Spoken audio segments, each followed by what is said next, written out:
Hello everyone, welcome back to my YouTube channel. And now we're going to learn about signaling theory.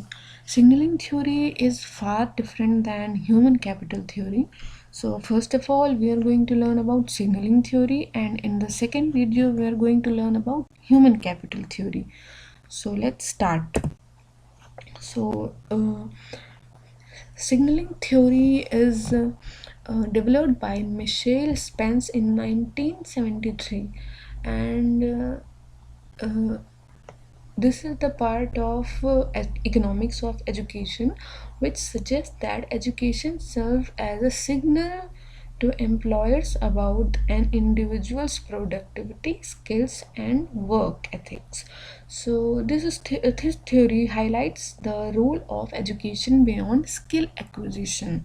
So, human capital theory talks about skill acquisition, but this signaling theory talks about the signals of education, which provides the signals to employer about the quality of the individuals. So, distinguished from human capital theory, and it suggests that individual workers innate productivity levels that are identified there by their years of schooling, rather than enhanced by them. So, an implication of this model that are more educated workers receive higher pay because education provides them with a credential rather than because of acquired skills. So, what is the core concept of education as a signal?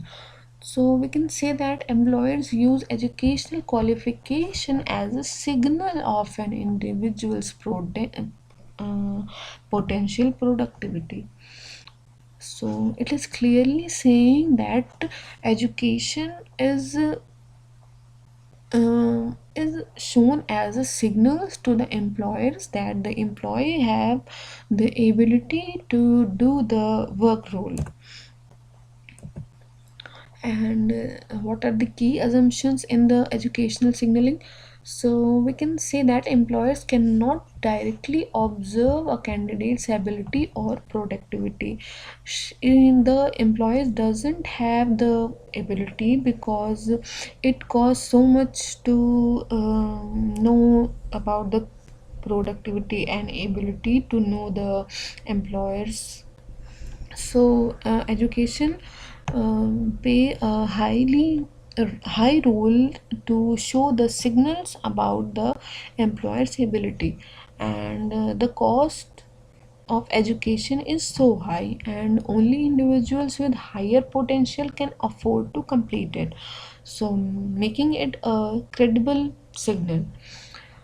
And the value of education lies in its signaling power rather than the skill it is provided.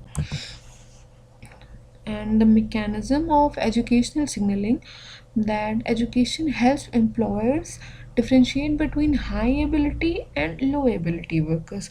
The employees which have high degree and so many kinds of certifications with him, he has high ability to do the work, and the people who have less degree than other employees has low ability to do the work. So employers can divide high ability and low ability workers by showing their education as a signal, and degrees and certificates act as the standardized signals that employers trust, and the efforts and resources required to obtain education ensure the signal is credible and difficult to fake. It is difficult to fake their signal because the individual have acquired their education and degree by themselves. So The examples of signaling in education.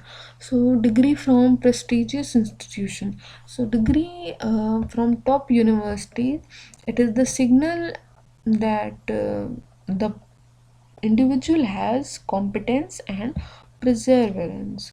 And advanced degrees like higher qualifications such as masters or phd, these are the signals that show that the person has specialized knowledge or commitment with their work.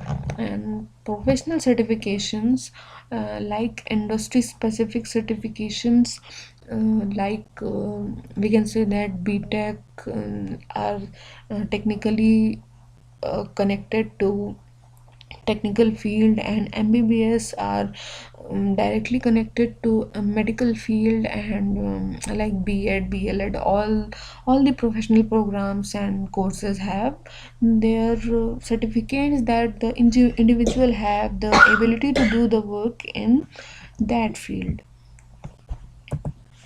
What are the implications for employers and policy? So for the employers, the signaling theory reduces recruitment cost and risk by relying on educational signals. So the employers got low level of risk and cost by getting the signal of degrees of the individual. And a question arises about the efficiency of investigating in education solely for signaling purpose. And let's see what are the critiques of signaling theory in education.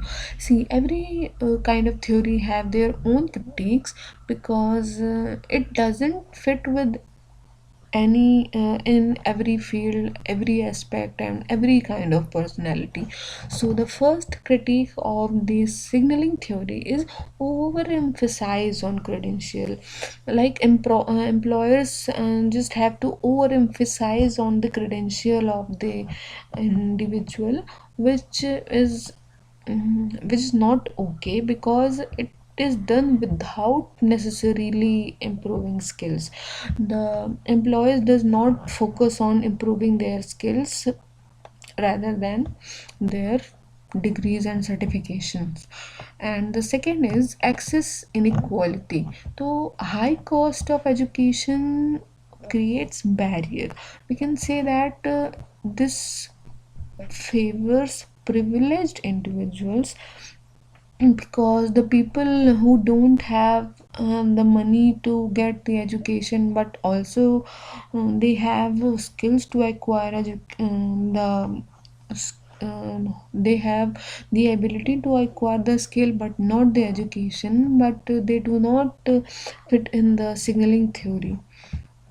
And the third is misaligned with skill development. So education as a signal might not align with actual workforce needs. So in conclusion, we can say that signaling theory in the economics of education provides a lens to understand the value of education in the job market.